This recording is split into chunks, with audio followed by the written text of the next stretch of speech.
درود بر شما بینندگان عزیز و فالوورهای دوست داشتنی. یه خشکشویی رامان اکسپرس رو می‌خواستم به شما معرفی کنم در شهر زیبای دان اصفهان با مدیریت دوست خوبمون جناب آقای فصیح رامندی. بینندگان محترم و دوست داشتنی با ما همراه باشید. سلام آقای رضایی، حال شما خوبه؟ سلام آقای رضایی، آقای فصیح عزیز خوبه؟ سلامتی، ممنون، زنده باشید. زنده باشید، ممنون. آقا خدمت بینندگان خودتون معرفی کن. با سلام و عرض احترام به دوستان عزیزمان که من فصیح رامندی هستم که اینجا در به شهر زیبای دان اصفهان مشغول به کاریم. ان شاءالله که موفق باشید. چیکار میکنی اینجا خشکشویی؟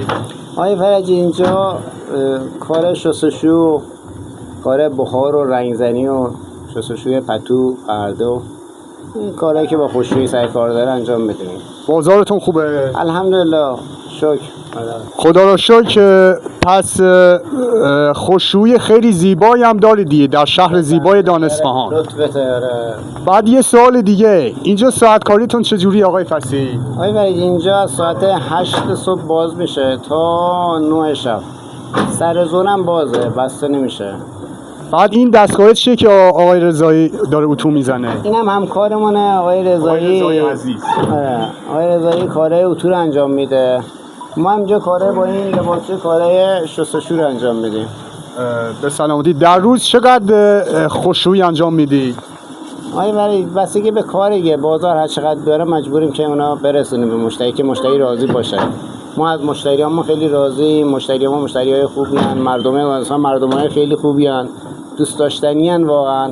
من که 20 سال اینجا مشغول کارم ازشون خیلی راضیم. انشالله که همیشه مشتریاتون از شما راضی باشه، انشالله که موفق و مؤید باشید تو کاراتون. آقا رضایی خدمت بینندگان اگه صحبتی داری انجام بدید. ما صحبتی ندارم، فقط برای مردم خدمت رسانی میکنیم دیگه. انشالله که موفق باشی، انشالله که موفق باشی، بازارتون هم خوب باشه، زنده باشی. ممنون.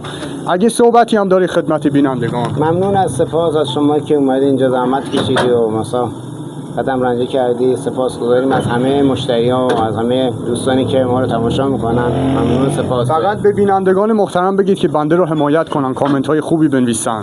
آقای فرجی یکی از بلاگرای شهر زیبای دان اصفهان. آقای فرجی یکی از دوستان ما و یکی از بلاگرای خیلی معروف شهر بسیار زیبای دان اصفهان. ما همه ازش راضیم، خدا هم ازش راضی باشه، مشتریامون که ازشون راضی ان شاءالله. که سپاس و ممنون از تشکر از مشتری‌ها و ممنون. انشالله که موفق باشید آقای فصیح عزیز. گفتیم یه تبلیغات خوشگلی هم برات انجام بدیم. بینندگان محترم از شما هم خیلی خیلی سپاسگزاری میکنم که برنامه‌های بنده رو میبینید در کنار خانواده‌های محترمتون. با تشکر.